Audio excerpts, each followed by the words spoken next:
My guest for February is Anthony, the presence behind Twin Peaks Grammar on Twitter and YouTube, as well as Instagram and other podcast platforms. On Twitter, he's a ubiquitous presence wherever the show is being discussed, asking questions and teasing out implications from other commentators, as well as taking his own unique analytical approach to diagramming things that Twin Peaks characters, creators, and commentators say, something he picked up from his own work as an English teacher.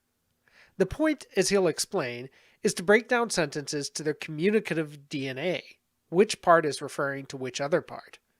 This, of course, can apply to the larger Twin Peaks narrative as well.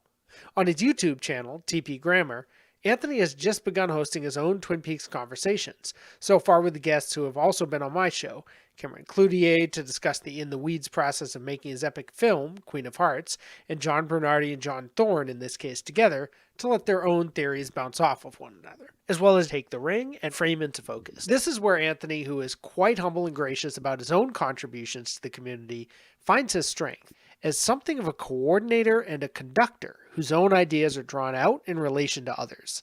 My own podcasts in this series are always conversations, but we're going to take a particularly unique approach here.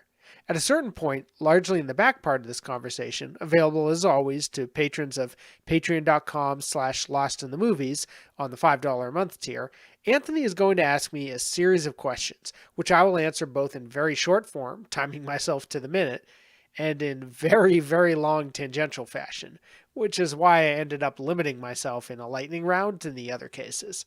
It's a true back and forth. This first public part will focus largely on Anthony's own approach, as well as my fascination with how he became a fan, discovering the entire series all at once, barely a couple years ago in the fall of 2020.